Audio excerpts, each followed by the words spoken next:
이번에 소개해드릴 분은요. 소피 마루소 왕조연과 함께 3대 책받침 여신으로 불렸던 분입니다. 소피 마루소 왕조연과 함께? 누군지 알 것 같아. 80년대 전 세계 남성들의 우상이었던 바로 이분. 남성들은 우상이 왜 이렇게 많죠? 바로 브룩실즈입니다. 브룩실즈! 진짜 예뻤어. 진짜 예뻤어. 너무 예뻤어. 진짜 너무 역시 예뻤어. 그때 예뻤죠. 너무 이뻤죠. 소피 마루소도 진짜 예쁘고 왕조연도 예뻤지만 왕조연, 브룩실즈, 소피 마루소 하면 브룩실즈는 정말 탑이었죠. 이제 압도적이었어. 브룩실즈는 한국의 88 올림픽을 해외에 홍보하기 위해서 내한했을 정도로 한국을 정말 사랑했습니다. 활동도 일찍 시작했잖아요. 맞아요. 이 시작했던 나이를 보니까 무려 1살 때. 예? 1살 때. 아기 때. 1966년 비누 광고부터 시작해서 연예계 활동을 시작했어요. 귀여워. 그 아기죠. 그 아기. 아 진짜 눈이 엄청. 귀여워. 아이고. 너무 귀엽네요. 네, 이렇게 비누 광고로 연예계 발돋움을 하기 시작했고 14살 때는요. 세계적인 패션 잡지죠. 보땡의 최연소 표지 모델. 이거 진짜 될 유명하죠. 정도로 너무 예뻐. 아주 성숙한 미모를 자랑하기도 했습니다. 14살하고요? 맞아요. 어른 같아요. 너무 이쁘다. 그렇죠. 좀 어른 같아요. 굉장히 성숙한 미모를 뽐냈고 네. 국내에는 16살 때인 1981년입니다. 끝없는 사랑이라는 작품으로 인기를 얻었는데 네. 이것을 계기로 88년 올림픽, 88 올림픽을 기념해서 한국에 방문을 한 겁니다. 네. 근데 이때 어떤 스타가 어떻게 홍보를 하느냐가 또 하나의 관전 포인트였거든요. 근데 그렇게 세계가 주목하는 대한민국에서 열린 88 올림픽에 바로 브룩실즈가 직접 홍보에 나서게 됐기 때문에 큰 화제가 된 거죠. 이 올림픽 개막 3개월 전에 잔이윤 쇼에 직접 출연을 한 건데요. 네네. 브룩실즈 같은 대형 그 해외 스타가 한국 쇼에 출연한 건 그때 당시로서는 굉장히 드문 일이었거든요. 그래서 굉장히 이목이 집중됐습니다.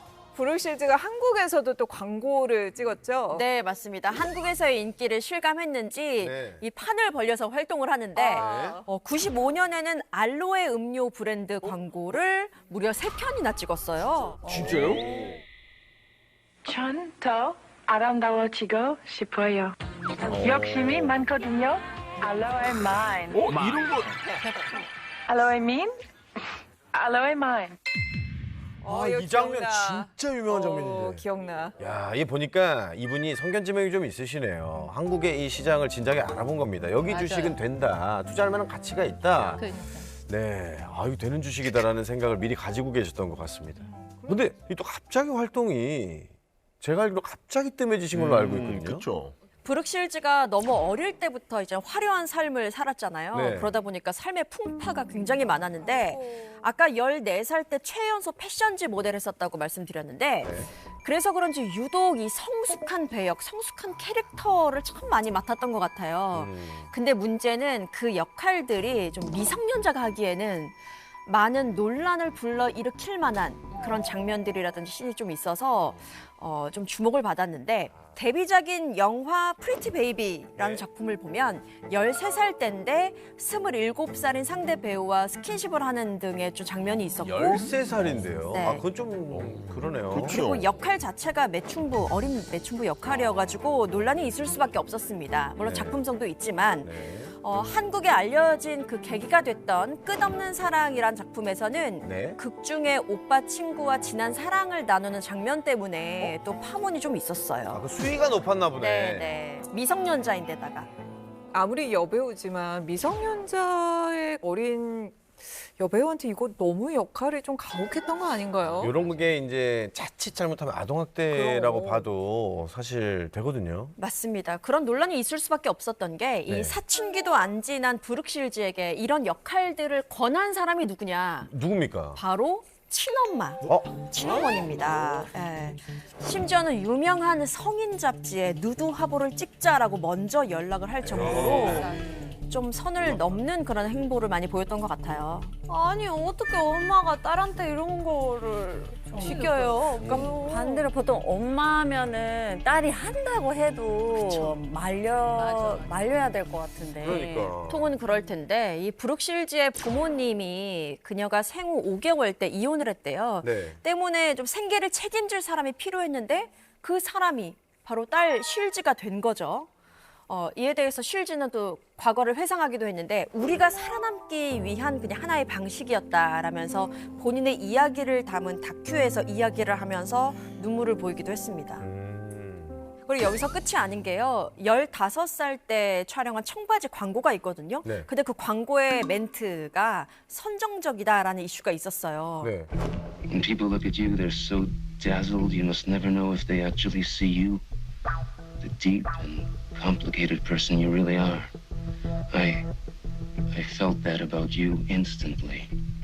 아 요거는 좀 그렇다.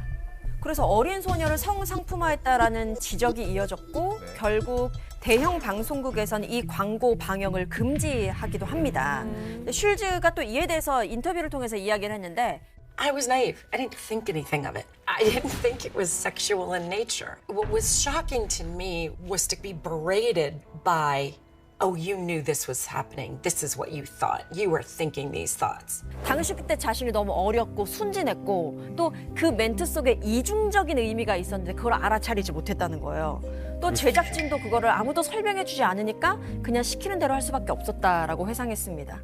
야, 인생이 참 쉽지만은 않네요. 지금은 현재 어떻게 지내고 계시나요? 3년 전에 근황이 공개됐거든요. 네. 그런데 이제 과거와는 조금 다른 강인한 어떤 이목구비, 선이 굵은 그런 모습들이 공개가 됐는데 키도 183이라고 합니다. 어휴, 와. 아, 근데 여기에 또 이유가 있었어요. 그러니까 말단 비대증, 쉽게 말해서 거인증이라는 병 때문이었고 네. 쉴즈는 그래서 이 턱과 강대뼈를 계속해서 깎아내고 또 약물 치료를 통해서 어느 정도는 좀 성장을 멈춘 상태라고 하는데 그래도 후유증이 남아 있다고 합니다. 그래도 사진 보니까 같은 여자가 봐도 지금도 아름답고 시원하게 생겨셔가지고. 그러니까 맞아, 나이도 맞아. 있으신데. 네. 너무 이쁘세요. 네, 최근에 또 수영복 화보가 공개됐거든요. 네. 근데 뭐 이런저런 질환이라든지 나이가 전혀 느껴지지 않고 리즈 시절의 미모가 그 떠오를 연하네요. 만큼 역시 한 번 여신은 영원한 여신이다. 클래스는 영원하다라는 걸 보여줬습니다.